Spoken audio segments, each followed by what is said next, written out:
Professor Zé Ricardo, sempre com muita história para contar. E hoje, há exatamente 61 anos, para ser mais exato, na madrugada do dia 31 de março para o dia 1º de abril de 1964, começava no Brasil uma longa noite que durou 21 anos. Estamos falando da ditadura militar brasileira, ou ditadura civil-militar, como alguns a estão chamando atualmente. Eu estou aqui no prédio do Instituto Arqueológico, Histórico e Geográfico Pernambucano para contar um pouquinho dessa história para vocês que nos seguem nas redes sociais através do projeto Muita História para Contar. Gente, falar do regime militar brasileiro, que durou de 64 até 1985, em poucos minutos, é uma tarefa, no mínimo, homérica e bem pretensiosa. O que eu vou pontuar para vocês são algumas coisas que devem ser lembradas quando a gente fala de 1964.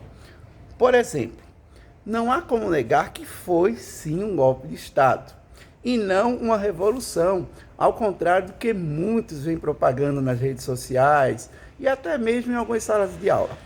E por que não foi uma revolução? Por um motivo muito simples. Para a gente ter uma revolução, teria que, pelo menos, ter tido grandes mudanças sociais, grandes transformações, ou, pelo menos, tirar da estrutura social uma camada que estava abaixo e ela passar para a camada ascendente. E não foi isso que aconteceu. Não foi uma revolução.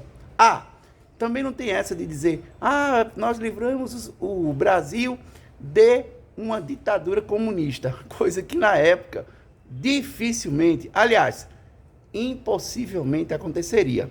E nem vem com essa de dizer que João Goulart era comunista, porque cola não, fera. O cara tinha até fazenda no Rio Grande do Sul. O João Goulart, na verdade, ele vinha das famílias mais oligárquicas da época. Portanto, a versão de que o Brasil poderia se transformar numa ditadura comunista não procede. Outra coisa também que tem que ser bem lembrada. Não adianta a gente querer culpabilizar os grupos que adotaram a chamada luta armada. Nem o pessoal da guerrilha urbana e nem o pessoal da chamada guerrilha rural. Até porque esses grupos, pelo menos até 1968, eles estavam lutando dentro do campo da legalidade. O que faz essas pessoas, esses grupos, esses movimentos migrarem para a luta armada e pegarem armas? Justamente o endurecimento do sistema, quando eles percebem que não dava mais para fazer oposição aos militares apenas com ideias ou apenas no papel. E aí sim a galera vai radicalizar e vai pegar em armas. Uma coisa bem interessante que também não pode ser negada é o seguinte: a gente sabe que houve mortes, a gente sabe que houve atentados, a gente sabe que houve prática de tortura, prática de execução, e sabe também que isso aconteceu dos dois lados. Não dá para passar pano e dizer que foram apenas os militares que cometeram excessos. É óbvio que em alguns momentos os chamados grupos guerrilheiros, os chamados grupos armados, também cometeram atrocidades, também cometeram excessos. Agora, vamos dar a César o que é de César. Aquilo, ou melhor, a ditadura militar brasileira foi o que podemos chamar de uma guerra silenciosa. Isso mesmo, uma guerra não declarada entre grupos que detinham o poder. Entre esses grupos estavam principalmente os militares, os setores do empresariado, setores das oligarquias rurais, e entre grupos que questionavam essa forma de dominação. E aí a gente pode estar principalmente sindicalistas, operários, etc. E aí, meu amigo, minha amiga, foi a luta de um elefante, ou melhor, de uma formiguinha contra elefante.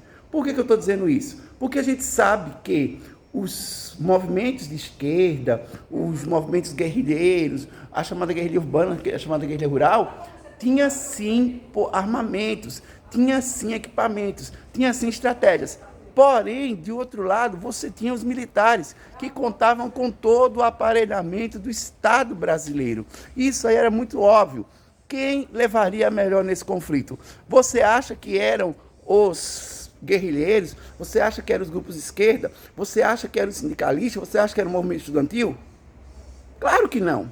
foram os grupos que foram mais perseguidos, foram os grupos que tiveram mais presos, foram os grupos que tiveram mais pessoas assassinadas, foram os grupos que tiveram mais pessoas que foram executadas, muitas das quais os seus cadáveres até hoje não foram encontrados.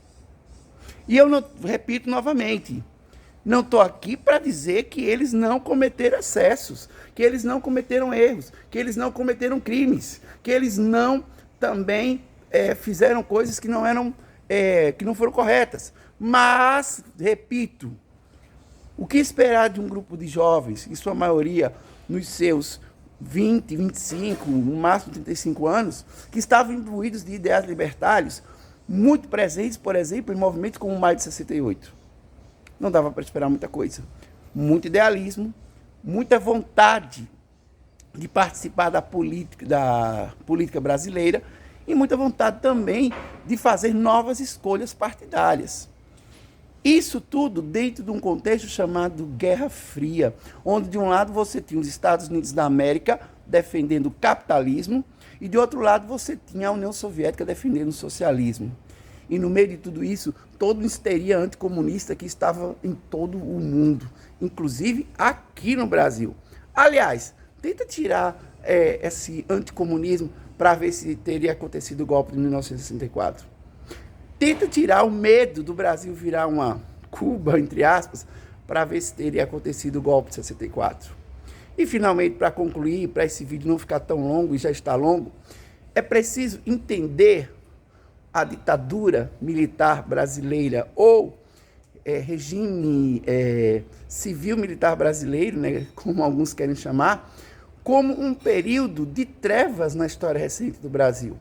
Um período onde os oposicionistas eram presos, os jornais eram proibidos de dar notícias, tá? Onde as pessoas viviam num constante medo de serem denunciadas, de pararem nos quartéis ou nos doicodes da vida, tá? E não vem com essa que foi só terrorista que foi perseguido, não, hein? Não vem com essa de dizer que foi só esquerdista que foi perseguido, não, hein? Muitas pessoas comuns que sequer tinham envolvimento com a luta armada ou com os movimentos de esquerda também acabaram sendo presas injustamente. Bastava um vizinho não ir com a sua cara para ele pegar teu nome, teu endereço e ligar para os militares ou para um doicode ou para as forças de repressão e no outro dia estava lá a polícia na porta da tua casa, tá? Então, gente, é preciso entender e estudar 1964. E, finalmente, para concluir, para aqueles que pedem intervenção militar, para aqueles que querem a volta de uma ditadura, para aqueles que sonham com o regime de exceção, fica o nosso recado. Ditadura, nunca mais. Nem ditadura nunca prestou. Nem de esquerda, nem de centro, nem de direita, nem de raios que o partam. Porque a ditadura é a negação das liberdades. E se tem um bem precioso que nós, seres humanos, devemos lutar sempre, esse bem se chama o direito de falar, de expressar, de andar, de pensar. E isso só se consegue quando se tem liberdade em todos os sentidos. Sigamos vigilantes e atentos. A democracia brasileira recente tem apenas 40 anos e vem sendo alvo de manifestações antidemocráticas e de movimentos que querem a volta de um regime de força. Quer seja com a volta dos militares, quer seja com a volta de uma monarquia, quer seja com a volta de alguém que manda em tudo e em todos, e que esteja acima da lei e da ordem. E isso nós não podemos deixar. E isso nós não podemos fazer vista grossa. Finalmente, encerrando o vídeo. Como dizia Beto Guedes, grande compositor, a lição já sabemos de cor, só nos resta aprender. Aprendamos com o que aconteceu no Brasil em durante 1964 e 1985. 21 anos de ditadura militar brasileira. Gostou desse vídeo? Segue o nosso trabalho nas redes sociais, José Ricardo Pérez 01. Nós estamos no Instagram, no TikTok, no Twitter, antigo X, no X, antigo Twitter, agora sim está certo. E a gente está também presente no Google, é isso aí, vai lá, digita no Google. Muita história para contar, professor José Ricardo. Repetindo, muita história para contar para os seus recados, e você vai encontrar o nosso material, os nossos blogs, o nosso canal no Instagram, canal no YouTube, vai encontrar também todos os perfis, e o que é melhor, 2 livros gratuitos, hein? É só entrar lá e baixá-los. Um livro sobre o Dia da Consciência Negra e outro sobre o maior herói da história pernambucana, Joaquim do Amor Divino, Caneca, o nosso querido Frei Caneca. Pessoal, um grande abraço para todos vocês. Hoje, 31 de março de 2025, 61 anos do golpe militar brasileiro, e vamos estudar mais, conhecer mais, para a gente criticar mais e combater mais aqueles que querem a volta de um regime que foi tão prejudicial para a história brasileira. Tchau, tchau, pessoal. Até o próximo vídeo.